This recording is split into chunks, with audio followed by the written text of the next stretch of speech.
10 years of silent grief, shattered by a maid's young daughter. Staring at his lost son's portrait, she whispers, "Sir, this boy, he lived with me at the orphanage." For 10 years, billionaire Harrison Cole lived as a ghost in his own home. His vast wealth, a hollow armor against the grief that consumed him. It was the anniversary of a loss that stole the laughter from his halls. His son Ethan was just a memory. A smiling 4-year-old boy captured in a portrait above the mantel. A light long extinguished. Then a sound broke the suffocating stillness. The new maid's daughter, a child in a place where children were a painful reminder. She wasn't looking at the powerful, broken man. She was frozen, her eyes fixed on the painting, and with a whisper she took a hammer to the stone tomb of his heart. "Sir, this boy, he lived with me in the orphanage. And before we start, where in the world are you watching from today? Let me know in the comments. Enjoy the story." A forgotten portrait held the key to a decade of silence. Harrison Cole believed his son was gone forever, but his new maid's daughter knew a secret hidden in the painted eyes. The grand hallway of Greywood Manor was silent. The only sound was the distant ticking of a French regulator clock, counting the seconds of a life half-lived. Harrison Cole stood before the massive limestone fireplace, a ghost in his own home. It was the anniversary. 10 years. 10 years since the laughter had been stolen from these halls. 10 years since his son Ethan had vanished from a sunlit city park. Harrison was a man who commanded the coastline. His name was etched on his skyscrapers and sprawling coastal developments. He was a billionaire. He was powerful, and he was utterly broken. The wealth was an armor, but the grief was a cancer beneath it. His gaze, as it always did, locked onto the portrait above the mantel. It was a painting of a 4-year-old boy commissioned just weeks before he was taken. The boy had Harrison's dark, serious hair, but his mother's bright, impossibly curious eyes. He was smiling, his small hand clutching a wooden sailboat. The artist had captured the light in him, a light that had been extinguished. A small sound, a shuffling of feet, broke the suffocating stillness. Harrison turned, his irritation a cold, sharp blade. He had given strict orders. He was not to be disturbed. Not today. It was the new maid, Brenda, a quiet, diligent woman who had started 2 weeks ago. She was clutching a dust rag, her face pale with fright. She was not supposed to be in this wing, and she was not alone. Hiding half behind her, a small, thin girl with large blue eyes and a spill of blonde hair stared at him. She looked to be about 12. "Mr. Cole, sir, I am so sorry," Brenda whispered, her voice trembling. "My car, it broke down this morning. I had no one. I told her to stay in the kitchen." "Chloe, I told you." Harrison's glare was ice. He did not like children. Not anymore. They were a painful reminder of a life that was not his. "The kitchen is downstairs, Brenda. See that she returns to it." "Yes, sir." "Run away." "Come on, Chloe." Now, Brenda's voice was a low, terrified hiss. She tugged at the girl's arm, but the girl, Chloe, didn't move. She was frozen. She wasn't looking at Harrison or the fireplace or the vast, intimidating room. Her eyes were fixed on the portrait, her head tilted, her expression shifting from curiosity to a deep, profound confusion. It was as if she were trying to place a memory that didn't belong. "Chloe," Brenda pleaded, pulling harder. "We have to go." The girl took one step, then another, moving away from her mother and toward the fireplace. She stopped just short of the hearth, looking up at the painting of the smiling 4-year-old. "That's enough," Harrison said. His voice was not loud, but it cracked like a whip. "That is a private room. You will leave." Chloe turned to him. Her face was ashen. Her blue eyes were wide, not with fear of him, but with a startling, impossible recognition. "Sir," the girl whispered, her voice shaking. "This boy, he lived with me in the orphanage." The words echoed in the cavernous hall. Brenda let out a strangled cry, her hand flying to her mouth. "Chloe, stop this. What are you saying? That is Mr. Cole's son. Apologize to him right now." The air left Harrison's lungs. The floor seemed to drop away. He felt the blood drain from his face, a cold, prickling sensation that left him dizzy. He gripped the back of a leather armchair. "What did you say?" His voice was a rasp. Chloe, you're mistaken. Brenda wept, her eyes frantic. She knew the story. Everyone who worked here did. The unspeakable tragedy of Harrison Cole. That boy, he passed away years ago. No, Chloe insisted. She was trembling, but her gaze was steady. He didn't pass away. He was at St. Jude's home. I knew him. We called him Matthew. Harrison stared. He saw his wife's face, pale and thin on a hospital pillow. He's gone. Harrison, let him go. He had spent 10 years building a tomb around his heart. Now, a 12-year-old girl was taking a hammer to the stone. That is impossible, Harrison said, the words hollow. My son is dead. He isn't, Chloe cried, stung by his tone. He was older when I knew him, but it's him. I know it's him. He had the same eyes. He used to draw pictures all the time. Pictures of the ocean and a big brown dog. Harrison staggered. He physically recoiled as if she had struck him. A brown dog, buddy. A chocolate Labrador. Ethan's shadow. A detail so specific, so private. It was never released to the press. The media knew. Kidnapped. They knew. Ransom note. They knew. Presumed dead. They did not know. Buddy, you're lying, he whispered, but the accusation had no power. I am not. He was my friend. Chloe's eyes filled with tears. He protected me. They called him Mute Matthew because he didn't talk. Not for a long time, but he talked to me. He said he wasn't an orphan. He said his real name started with an E, but he couldn't remember it. He said his dad was rich and was going to come for him, but no one believed him. Brenda was openly sobbing. Mr. Cole, please. She's my adopted daughter. I got her from St. Jude's 3 years ago. I used to volunteer there. Harrison's head snapped toward Brenda. You adopted her? Yes, sir, Brenda said, wiping her eyes. She was there since she was 5. I met her while I was volunteering. I adopted her when I was finally able. Please, she gets confused sometimes. Harrison's mind was racing. Adopted from St. Jude's, the same place as... He straightened his suit jacket, his hands shaking so violently he balled them into fists. Brenda, take your daughter to my study. Now. He turned and looked back at the portrait, the smiling boy, the lost light. He said his dad was rich and was going to come for him. A decade of ice around his heart began to crack. Harrison's study was a tomb of dark mahogany and unread leather-bound books. It smelled of old money and stale air. A single lamp cast a pool of light on the massive desk. Brenda guided Chloe to a stiff-back chair.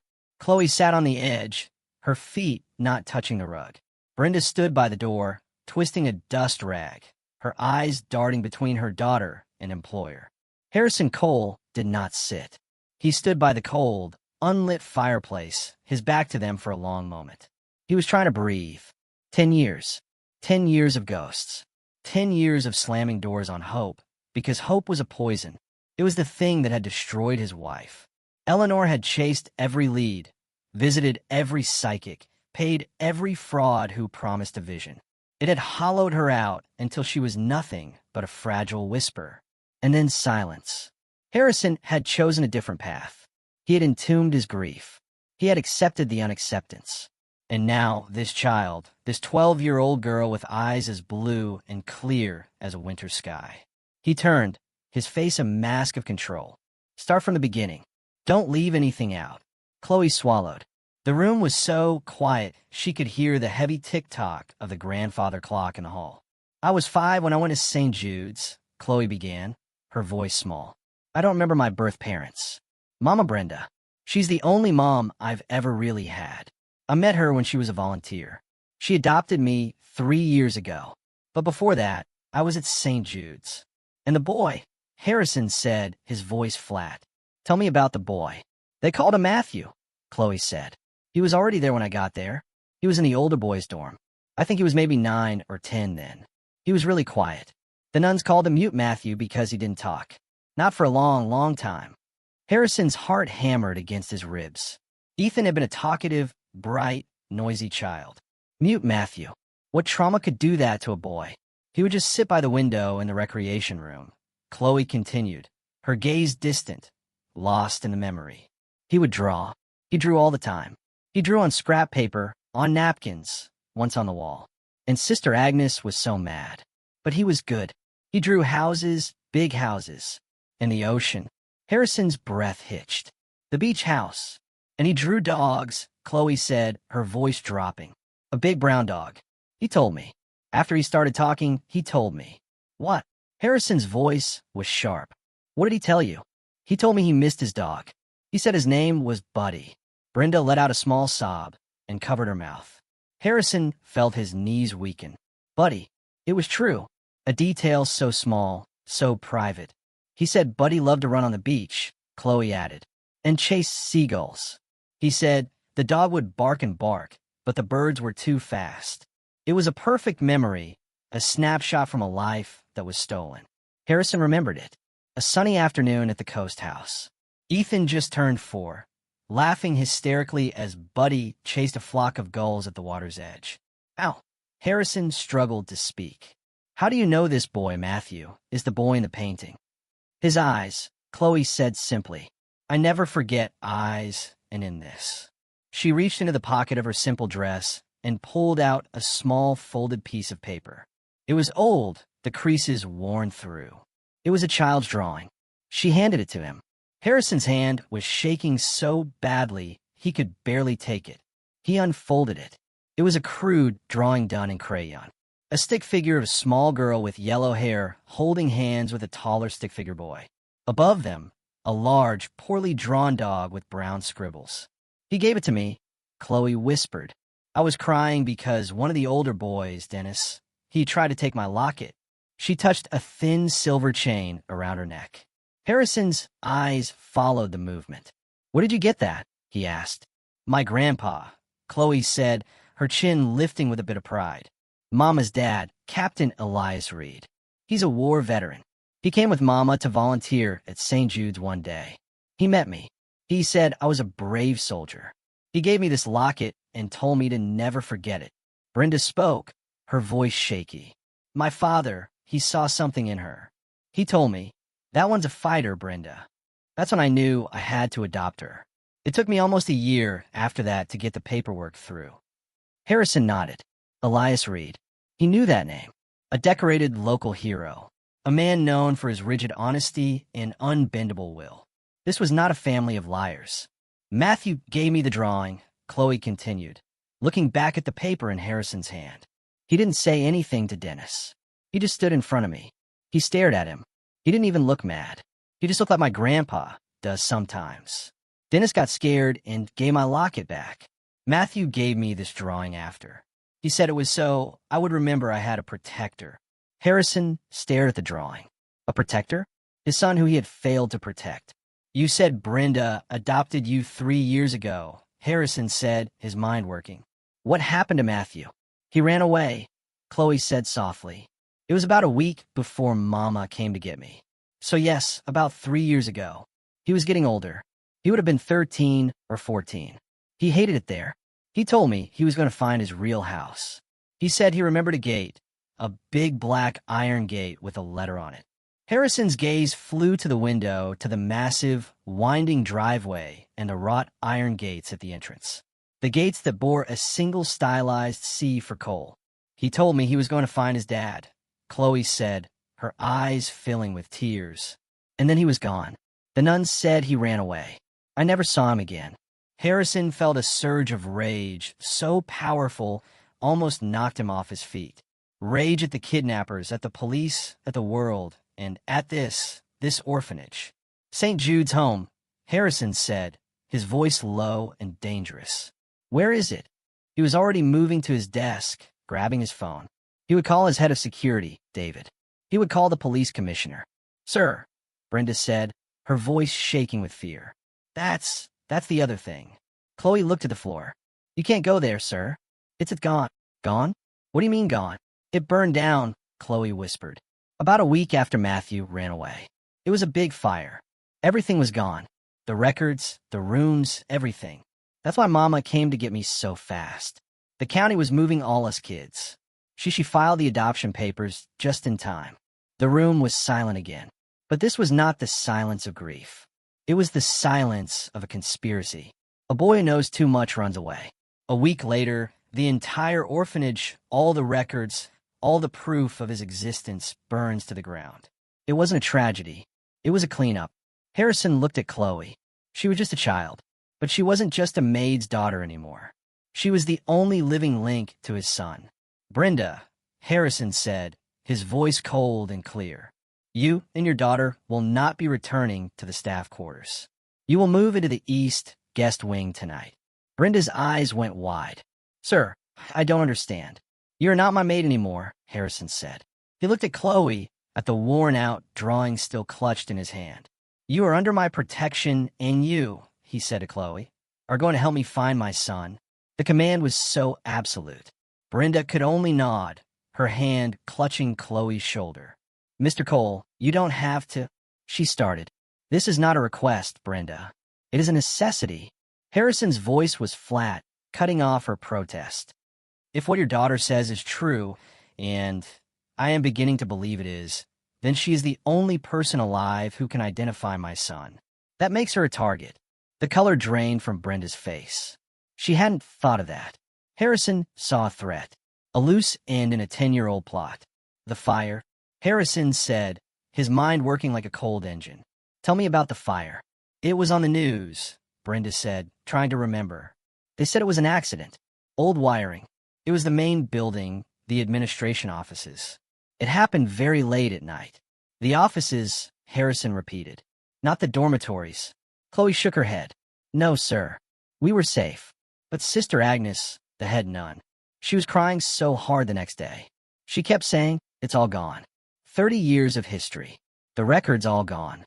That's when all the kids had to be moved. It was chaos. Harrison nodded slowly. A surgical fire. An accident that conveniently destroyed only the proof. This was no accident. This was a message. I need to speak with your father, Harrison said to Brenda. Captain Reed. Does he live with you? Yes, sir. In our apartment. He's retired. He doesn't trust people easily, sir. Especially wealthy people. Good, Harrison said. A small, grim smile touched his lips. A man who doesn't trust easily is exactly what I need right now. He turned to his desk, his mind made up. The fog of grief was burning away, replaced by the white-hot fire of purpose. Brenda, take Chloe to the kitchen. My head housekeeper, Mrs. Davies, will get you food. I will have my head of security, David, meet you there. He will show you to the East Wing. You will not speak of this to any other staff. You will not answer any questions. Your job as a maid is finished. You understand. Brenda, terrified, but seeing the iron resolve in his eyes, nodded. Yes, sir. She started to lead Chloe out, but Harrison's voice stopped them. Chloe. The girl turned. Harrison walked around the desk and awkwardly knelt. It was an unfamiliar movement. He hadn't been on eye level with a child in a decade. The hope he felt was so new it was agonizing. You did a very brave thing today, he said, his voice rough. I just told the truth, sir, Chloe whispered. Grandpa says the truth is a shield. Harrison stared at her. The truth is a shield. He's a wise man. I need you to be brave for a little while longer. I'm going to have David talk to you. I need you to tell him everything you told me. Every single detail about Matthew. Can you do that? Chloe clutched her locket and nodded. Will you find him? The question was so simple, so pure. It hit Harrison harder than any corporate negotiation. He stood up, his face hardening into a mask of determination. If he is alive, Harrison Cole said, I will tear the world apart until I do. Brenda and Chloe left, the heavy door clicking shut behind them. Harrison stood alone in the study for a long moment, his hand resting on the phone. He looked at the portrait. The smiling boy, Ethan Matthew. You protected her, he whispered to the painting. Now I will protect her, and I will find you. I swear on your mother's grave, I will find you. He picked up the secure line on his desk and pressed a single button. David, clear my schedule for the rest of the month. No, I don't care about the Tokyo deal. Cancel it. I have a situation at the manor. A private matter. I need you to move the new maid, Brenda, and her daughter, Chloe, to the East Wing. They're my personal guests. Put 2 men on that wing. No one in or out without my authorization. Yes, David, I'm serious. And give me everything. And I mean everything on a fire at St. Jude's home for children 3 years ago. I want the police report, the insurance claim, the fire marshal's investigation, and I want to know who owned that building. Now, he pressed another button. Send a car for Captain Elias Reed. Tell him it's about his granddaughter. Tell him it's an emergency. The kitchen was larger than their apartment. A vast space of steel, marble, and hanging copper pots. Mrs. Davies, the loyal head housekeeper, was confused. Mr. Cole was very specific, Mrs. Davies said, placing 2 plates of roast beef on the island. He said, "You are to be treated as guests." It looked like a feast to Brenda. Mrs. Davies, Brenda started wringing her hands. "I don't know what's happening." "It is not my place to know, Brenda," Mrs. Davies said not unkindly.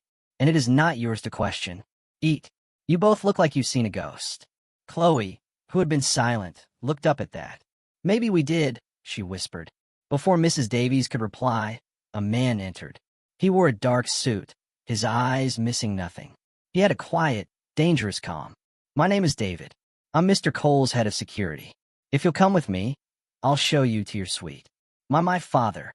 He's coming," Brenda said, her voice shaking. "Yes, we sent a car for him. He will be brought to the study to meet Mr. Cole. I will take you to the East Wing. It's the safest place in the house." Safest. The word hung in the air, cold and heavy. The East Wing suite was a world away from the staff quarters. It had a sitting room, a fireplace, and 2 large bedrooms. Chloe walked to the window. It overlooked a vast, dark garden. "Mama," Chloe said, "I'm scared." Brenda rushed to her side, hugging her tight. "It's okay, baby. We're okay. Mr. Cole, he just wants to find his son. You did a good thing." David stood by the door. "A man is stationed in the hall for your protection. Please don't leave the suite. Your meals will be brought to you." Brenda nodded, her face pale. It's like a prison." "It's a safe room, ma'am," David said. "Mr. Cole believes your daughter's memory has made you both very valuable and very vulnerable. Good evening." He closed the door, and they heard the soft click of the lock. In the study, Harrison stood opposite Captain Elias Reed. Elias was in his 70s, thin and weathered with a steel spine and piercing blue eyes that held no fear. A billionaire did not impress him. "My daughter is in your house," Elias said, his voice firm. "She called me crying. She said, you put guards on her door. I don't like my family being held." "Captain Reed, thank you for coming. Please sit." "I'll stand," Elias said. "They are not being held," Harrison said. "They are being protected." "Protected from what?" "From you. You rich men think you can just buy people. Move them around like pieces on a board." "This has nothing to do with my money," Harrison said, his voice low. "It has to do with my son, your granddaughter. She believes she knew him." Elias's expression was steady. "I know what she said. Chloe doesn't lie, but she's a child. It's a sad thing, Mr. Cole, but probably a mistake." "She knew about his dog," Harrison said. Elias went still. "She knew his name was Buddy," Harrison continued. "She knew he chased seagulls on the beach. That was not in any newspaper. It was a private family memory." The old captain's eyes narrowed. As a military man, he understood the value of facts. "A brown dog," Elias murmured. "She told me about the boy, the one who protected her, the one who drew pictures." "Your granddaughter," Harrison said, "is the first credible lead I have had in 10 years. She told me the orphanage, St. Jude's, burned down 3 years ago, just 1 week after my son Matthew ran away." Elias Reed was no fool. He had survived a war by learning to smell a trap. "A fire," Elias said, "to cover the tracks, to burn the records." "Exactly. Which means whoever took my son knows he was there. And if they find out that a little girl remembers him, that she can identify him, then the girl is a target. A loose end." The old soldier looked at the billionaire. For the first time, they were not 2 men from different worlds. They were 2 men with a shared purpose. "What's your plan?" Elias asked. "My head of security, David, is on his way to debrief Chloe. I'd like you to be there. She trusts you. She'll need you." "And what are you doing?" "I'm finding out who lit the match," Harrison said. David entered with a file, looking at Harrison and the captain. "Sir, the preliminary report on the fire." "Go on," Harrison said. "St. Jude's Home for Children. The fire was 3 years ago. The official report signed by Fire Marshal Peters ruled it accidental. Faulty electrical wiring. The building was a total loss. An accident," Harrison said. I ran a check on Marshall Peters, David said, his voice flat. He filed for early retirement 2 weeks after signing that report. He moved to a waterfront condo in Florida. Paid cash. Bought a 40-foot fishing boat. Also cash. On a fire marshal salary. Elias let out a low, grim sound. He was paid off. A cleanup. It gets worse, sir, David said, opening the file. I checked the property records. St. Jude's wasn't owned by the diocese. It was owned by a non-profit foundation. What foundation? Harrison asked. David looked at his boss. It was called the Evergreen Foundation, a charitable trust. I ran the name, and its primary donor, its only donor for the last 15 years, was a holding company registered in Delaware. A cold dread worse than the grief settled in Harrison's stomach. What holding company, David? David looked down at the paper. It was a subsidiary of Coal Development. Sir, your company. The room was absolutely silent. The clock ticked in the hall. Elias stared at Harrison. What did he say? Harrison's face was white. He felt the blood pounding in his temples. He walked to his desk and gripped the edge. He said, Harrison's voice was a low, shaking growl, that someone used my own money to fund the orphanage that was hiding my son. The implication was horrifying. The kidnappers weren't strangers. The enemy wasn't outside the gates. The call was coming from inside the house. Mr. Cole, you've had a viper in your nest for a decade. Harrison looked at the old captain, his eyes burning. A viper, he repeated. Yes, and I will cut its head off. He slammed the intercom. David. Now. David entered, his face grim. He knew what the file meant. Who? Harrison's voice was barely a whisper, but it carried the weight of a death sentence. Who in my company authorized the Evergreen Foundation? Who signed the checks? Sir, that's a subsidiary, David said, phone in hand. It's managed by the Charitable Accounts Division, overseen by... Don't tell me who oversees it. Harrison roared, his control finally snapping. I want the name of the person who created the account, the name of the person who approved the payments. I don't care if you have to wake up every accountant and lawyer in this city. I want that name on my desk in 1 hour. Yes, sir, David said, turning to leave. Wait, Elias said. David and Harrison both looked at him. You're going at this like a businessman, Elias said to Harrison. You're trying to find the money. That's good, but you're forgetting the heart. The girl. Harrison's anger cooled, replaced by the cold, sharp focus of the problem. What about her? She's the only one who has seen him, Elias said. What did life look like in that place? Who was in charge? Who came to visit? Those are the details that will find your boy. Harrison nodded. The old man was right. David, you're with me on the finances. Send 2 of your best men you trust with your life, to the East Wing. I want him to talk to Chloe, and I want you, he said, looking at Elias, to be in that room. She trusts you. She'll need you. Elias nodded. I'll go now. No, Harrison said. Wait for David's men. No one moves in this house alone tonight. Not until I know who the enemy is. In the East Wing, the silence was tense. Chloe sat on the carpet, knees to her chest. Brenda paced by the cold fireplace. Grandpa, Chloe cried, running and throwing her arms around Elias's waist as he entered. Elias hugged her tight. Brenda, you all right? We're scared, Dad, Brenda whispered. I know, but you're safe here. Behind him stood 2 large men in dark suits, their faces blank. These gentlemen are here to ask Chloe some questions, Elias said, guiding Chloe to the sofa. They work for Mr. Cole. I'll be right here with you. You just need to tell them what you remember. One man, Robert, sat opposite Chloe while the other stood by the door. Robert had a kind face, but his eyes saw everything. Chloe, Robert began, his voice gentle. We just want to talk about St. Jude's. About your friend, Matthew. Okay, she said. You said Sister Agnes was the head nun. Can you describe her? Chloe thought. She was very old and wrinkly. She wasn't mean, but she was scared. I remember that. Scared? Elias asked. Scared of what? Of the visitors, Chloe said. Robert's pen stopped moving. Who were the visitors, Chloe? They weren't for us, Chloe said, shaking her head. They were for Sister Agnes. They came at night sometimes. In a big black car. It was very quiet. A black car, Robert repeated. Did you ever see the people in the car? Only once. Chloe's voice dropped. I had a stomachache. I was in the infirmary on the first floor. I was looking out the window. The car pulled up. It was late. What did you see? A man got out. He was very tall. He was wearing a hat. And he had a ring. I remember, because it shined when he pointed his finger at Sister Agnes. She looked like she was going to cry. A ring, Robert said, leaning forward. What'd it look like? It was big, gold, and it had a green stone in the middle. A dark green stone. He scared me. He looked up, and I hid. I felt like he saw me, even in the dark. Elias put a protective arm around her. It's okay, soldier. You're safe. Did Matthew ever see this man? Robert asked. Chloe nodded. I think so.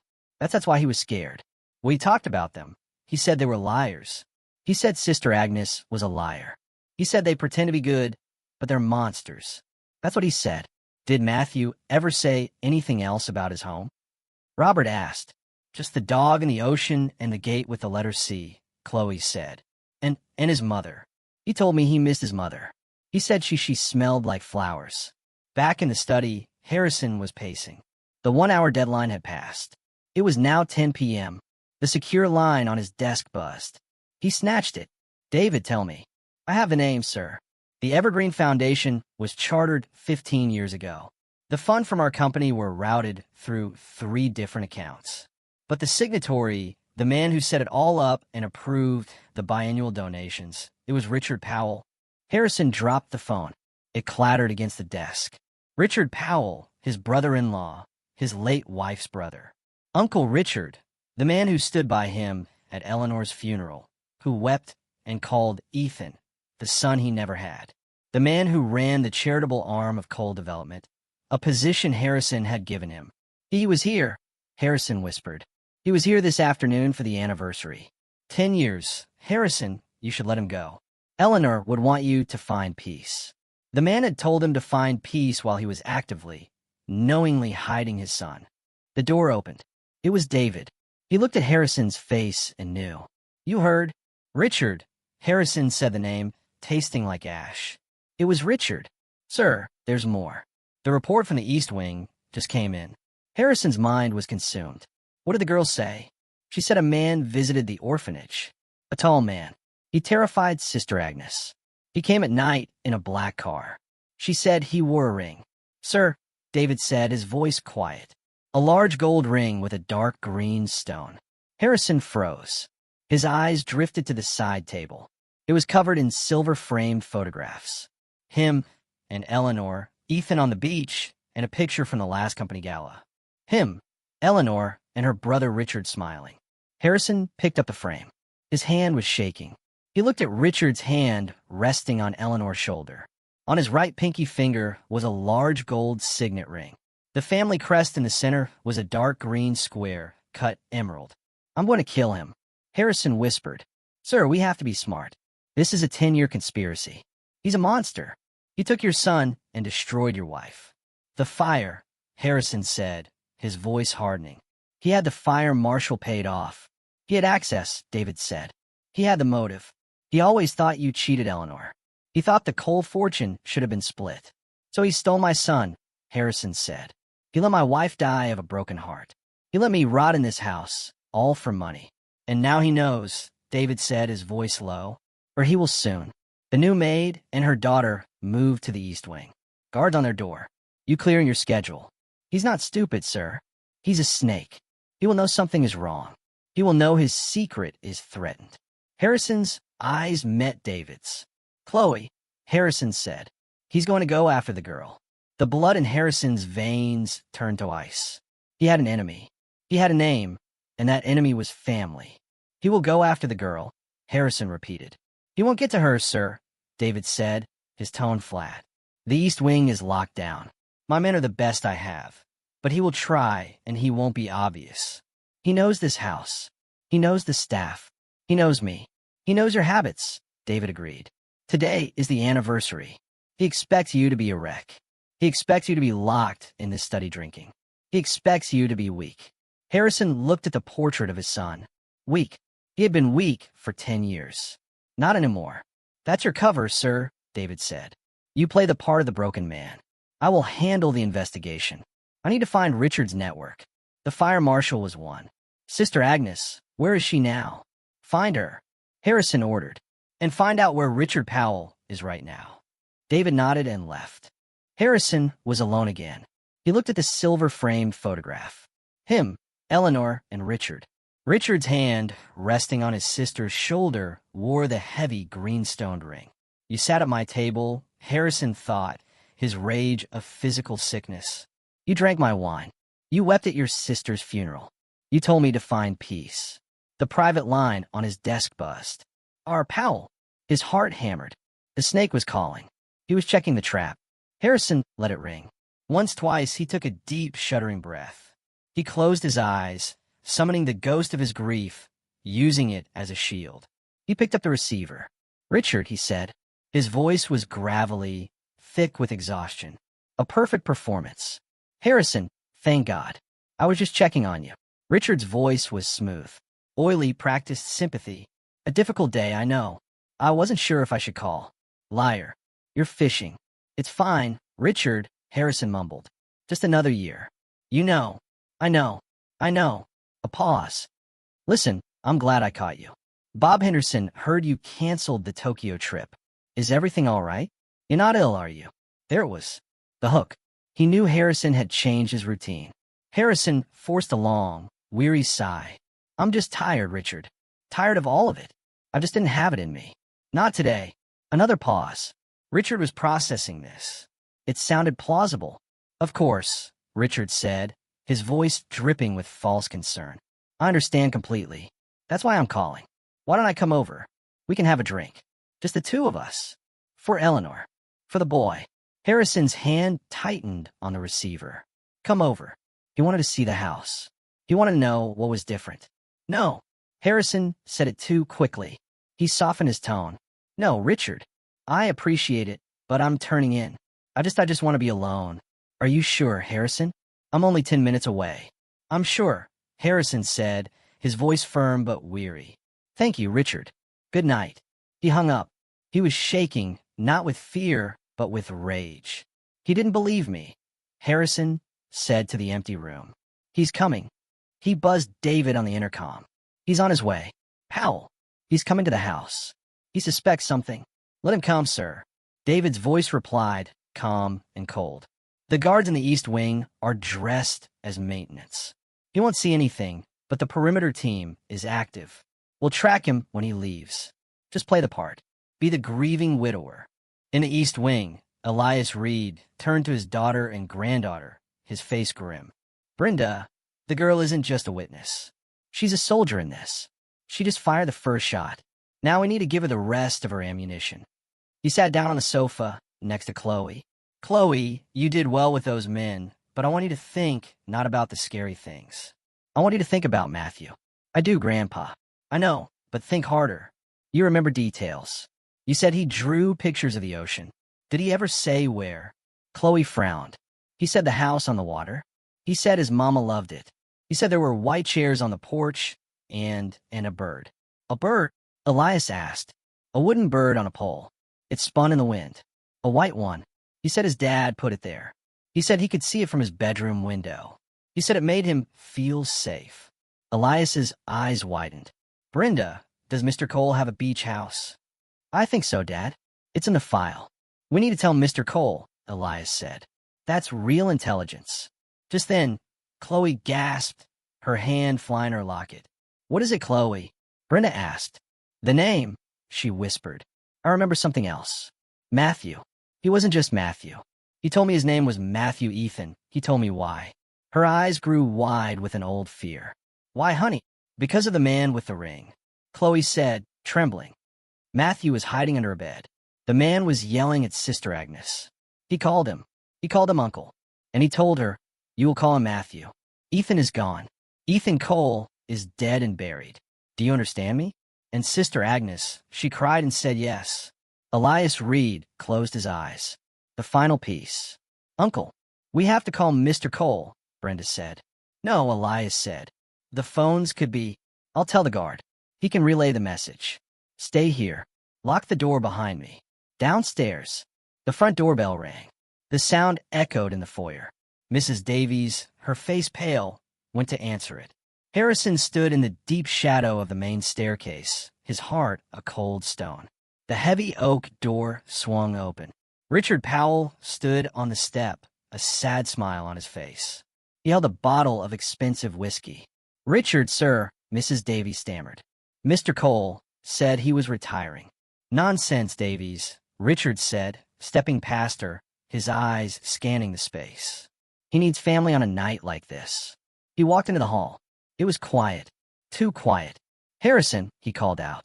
Harrison stepped from the shadows. His face was a mask of utter grief. "Richard, I told you, I just want to be alone. And I'm telling you, you're not going to be," Richard said. He walked forward, clasping Harrison's shoulder. Harrison had to use every ounce of self-control not to flinch. "We'll have one drink." To them, to Eleanor, to Ethan.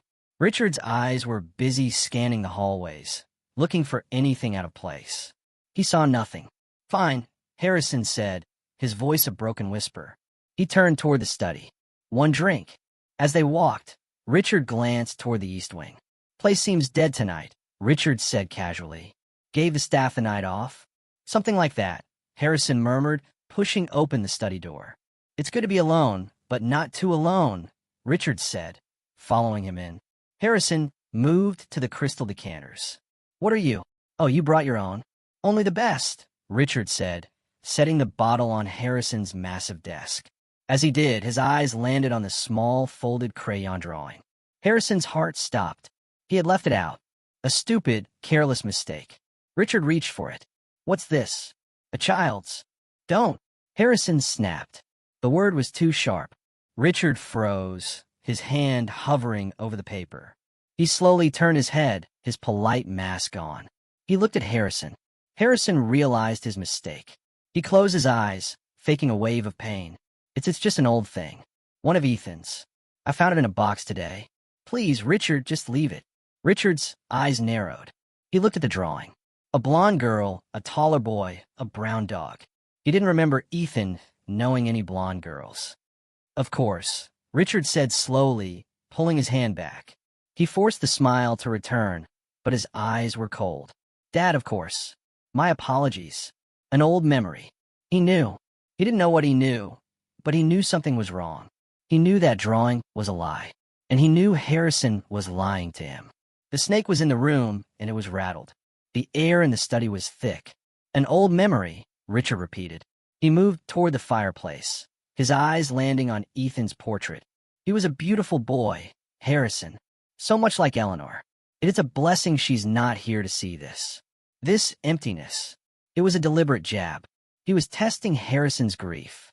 Harrison flinched, but from the effort of not lunging at the man. "We all miss her," Harrison managed. He walked to the decanter. "A drink?" "You said one drink." "Yes, one drink." Richard's eyes followed him. "It's just I worry about you." Harrison, canceling the Tokyo trip, hiding away, and now finding old drawings. He paused. "Are you sure that's what it is?" "It looks new.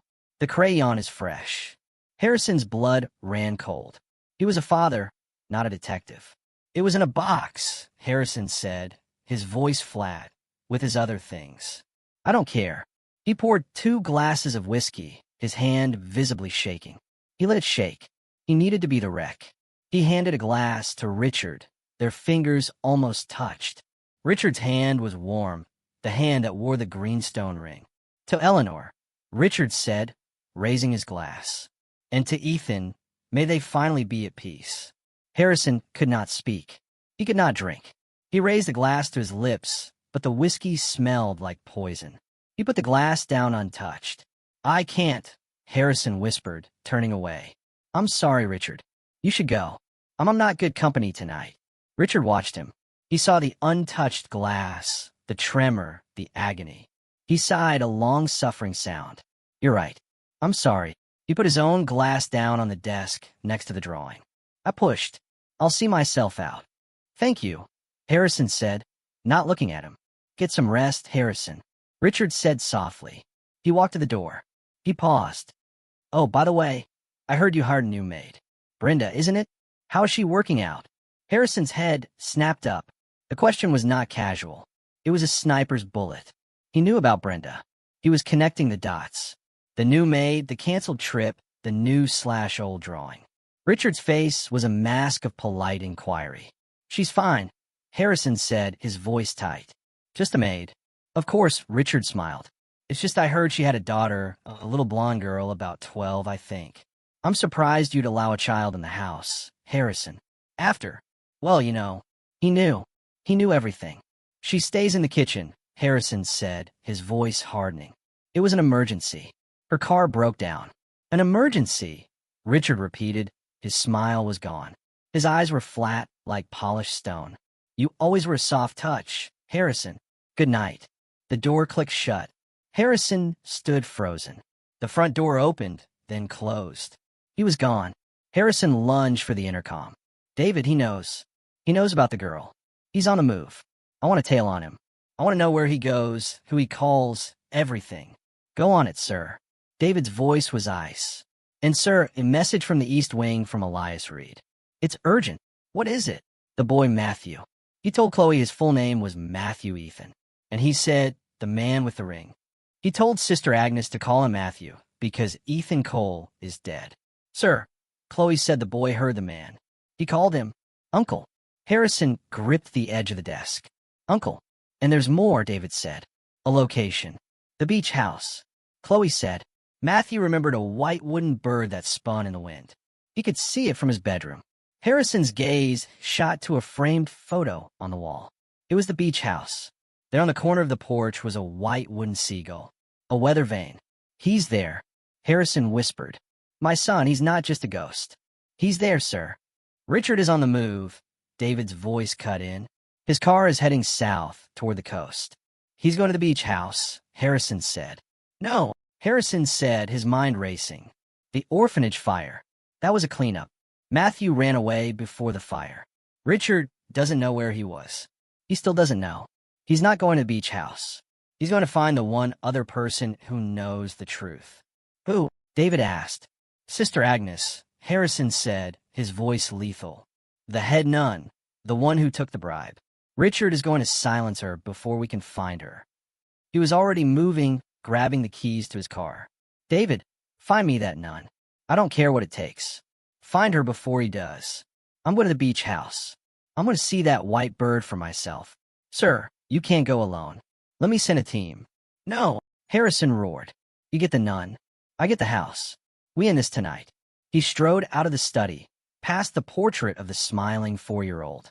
For the first time in 10 years, Harrison Cole was not a ghost. He was a father, and he was going to war. In the East Wing, Chloe stood by the window, peering out into the dark garden. "Did I do a good thing, Grandpa?" she asked, her small voice full of worry. Elias Reed came and stood beside her. He placed his large, weathered hand on her shoulder. He could hear the distant, angry rumble of Mr. Cole's car engine fading down the drive. "Chloe," he said, his voice deep and certain, "the truth isn't just a shield. Sometimes it's a sword." He looked at his daughter and his brave granddaughter. "You didn't just tell the truth. You just loaded the cannons." The night was dark. The house was quiet, but the silence was over. The hunt had begun. The furious growl of Harrison's sports car tore through the quiet suburbs. He was driving too fast. He didn't care. His mind was a sharp, clear instrument of rage. 10 years of fog had burned away. 10 years of numb, polite grief had been replaced by a white-hot certainty. "Uncle, Ethan is dead. Call him Matthew." He had not just stolen a child. He had murdered a family. He had let his own sister die of a broken heart, all while knowing the truth. The betrayal was so profound, Harrison felt he might choke on it.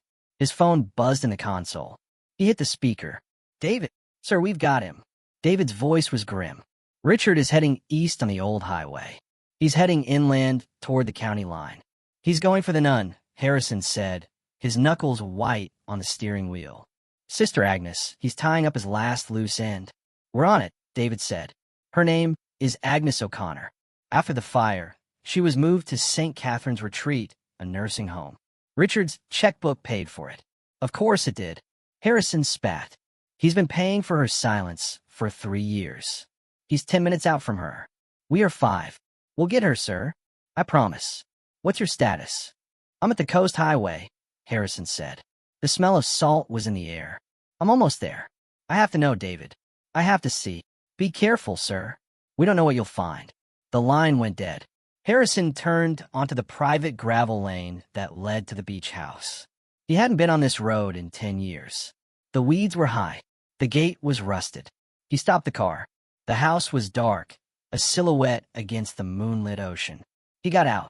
The only sound was the crashing of the waves and the creak, creak, creak of something turning in the wind. He looked up. On the corner of the porch, just as Chloe had described, was a white wooden seagull. Its wings spread. It spun in the salt breeze. He said he could see it from his bedroom window. Harrison's heart felt too large for his chest. He ran to the porch, fumbling for the old key on his ring. It stuck in a lock. He slammed his shoulder against the door. Ethan! The door burst open. The house was cold. It smelled of mildew, dust, and old memories. Ethan! He yelled, his voice cracking. Silence. Only the waves. He stepped inside. The furniture was covered in white sheets like a row of ghosts. His hope began to crumble. He was too late. This was just another dead end. He was here, Harrison whispered. But he's gone. He walked, defeated, to the staircase. He had to see. He climbed the stairs, his feet heavy. He walked down the hall to his son's old room. The door was slightly ajar. He pushed it open. The room was bathed in moonlight, and someone was there. A figure, small and thin, was sitting on the edge of the child's bed, looking out the window, looking at the spinning white bird. It was a boy. He looked to be about 14. He was wearing old jeans and a dirty sweatshirt. His hair was long and dark. He heard Harrison and spun around, his eyes wide with fear. He scrambled to his feet, grabbing a small piece of driftwood, holding it like a club. "Get out," the boy hissed. "This is my place. Get out." Harrison stopped. He couldn't breathe. The boy was thin. He was terrified, but his eyes, they were his mother's, bright, curious, and full of a light he thought was gone forever. "I'm not here to hurt you," Harrison said, his voice a raw whisper. He held up his hands slowly. "Everyone says that," the boy said, his voice shaking. He was trying to be brave, but he was just a child. "Who are you? How did you find this place?" "I used to live here," Harrison said, his eyes scanning the boy's face. This was my son's room." The boy's defensive posture wavered. "Your son." His name was Ethan, Harrison said, his voice thick with tears. The boy's arm, the one holding the driftwood, dropped slightly. "What did you say?" "Ethan," Harrison repeated, taking one small step forward. He had a dog, a big brown dog, a Labrador. The boy stared, his mouth falling open. "Buddy," he whispered. "Yes," Harrison choked out. "Buddy, he loved to chase the seagulls. He would bark and bark, but they were always too fast." The boy's face, so hard and weary, began to crumple. The memory was clear. It was his memory. "Ow!" the boy whispered, his eyes filling with tears. "How do you know that?" "I was here," Harrison said, the tears now streaming down his own face. "I was on the porch. I was watching you." The boy looked at Harrison. He saw the dark hair. He saw the searching eyes. "You," the boy said. "You're the man from the picture. The one I try to draw." "I am," Harrison said. He couldn't move. I'm your father. I'm Harrison." The boy just stared, the tears rolling down his cheeks. He had been alone for so long. He had run from the orphanage, found the sea gate, but it was too scary. So he had come here, to the only other place he remembered. He had been living in the ghost house for 3 years, surviving on what he could steal from nearby homes. Dad. The word was a foreign sound on his tongue. It was a prayer he had given up on. "Ethan." Harrison sobbed. He didn't rush. He just opened his arms. The boy hesitated for 1 second. Then the driftwood clattered to the floor. He lunged forward, collapsing against Harrison's chest, his small, thin arms wrapping around his father's neck. Harrison held him, his entire body shaking. He held his son. He was real. He was alive. He was warm. "I found you." Harrison wept into the boy's hair. "Oh God. Ethan, I found you." 2 days later, sunlight streamed into the study. Harrison sat on the sofa. Ethan, who was still getting used to his own name, sat beside him. He was clean, dressed in new clothes, but he still looked at everything with a weary gaze. Across from them sat Chloe, Brenda, and Captain Elias Reed. Richard is in federal custody, Harrison said, his voice clear. He confessed everything. The kidnapping, the orphanage. He blamed me for Eleanor's unhappiness. He wanted to take the one thing that mattered. He never thought she would die from it. He's a monster, Brenda whispered, her hand on Chloe's shoulder. He will pay for what he did, Harrison said. So will Sister Agnes. She provided testimony in exchange for a reduced sentence. It's over. He turned to the old captain. Elias, your granddaughter, she's a hero. She saved my son. She saved me. I owe her a debt I can never repay. You owe her nothing, Mr. Cole, Elias said, his voice firm. She did what was right. The truth is a shield. It is, Harrison agreed. He then looked at Chloe. Chloe, you're the bravest person I have ever met. I want to set up a trust for you for your education. Anything you want to be, a doctor, a lawyer, anything. It's yours. Chloe looked at her grandpa, who nodded. Thank you, sir, she said. I think I know what I want to do. What's that? Harrison asked. I want to find people. Chloe said, her blue eyes certain. Like you found Ethan. I want to find the ones who are lost. Harrison felt a real, genuine smile touch his lips. Then you will. Ethan, who had been silent, turned to Chloe. You were the little blonde girl, the one with the locket. Chloe nodded, blushing. You told me I wasn't an orphan. Ethan said, a new memory surfacing. You believed me when no one else did. I remembered your eyes, she said softly. Harrison stood up. He looked at the portrait over the fireplace. Then he looked at the real, living boy beside him. This house has been a crypt for a decade, Harrison said. He looked at Brenda. Brenda, your job as a maid is, of course, finished. However, I am in need of an estate manager. Someone I can trust. Someone to help me bring this place back to life. The salary would be considerable. There's a 5-bedroom home on the property. It's yours if you and your family would honor me by staying. Brenda looked at her father, her eyes wide with tears. Elias Reed looked at Harrison Cole. He saw a man who had been humbled. He saw a man who was at last a father. Elias nodded. We would be honored, sir. Later that afternoon, Harrison and Ethan stood on the grand terrace overlooking the gardens. It was the first time they had been alone. It's big, Ethan said. It's too big. Harrison agreed. He put a hand awkwardly on his son's shoulder. Ethan, I'm sorry. I should have. I stopped looking. I gave up. Ethan looked up at this strange, powerful man who was his father. But you found me. No, son. Harrison said, his voice thick. He looked across the garden where Chloe and Elias were walking. She found you. She found us all. A forgotten portrait held the key, but it was a child's truth, a memory that refused to be buried, that had unlocked the door. The grief was now a scar. For the first time in 10 years, the house was not silent, and Harrison Cole was not alone. And that's where we will end our story, a 10-year mystery solved by the most unexpected witness. I hope this journey gave you a chance to drift for a bit, to get lost in the what-if. What were you doing while Harrison's world was turned upside down? I'd love to know if you were listening in the car, on a walk, or just getting cozy. Drop a line below.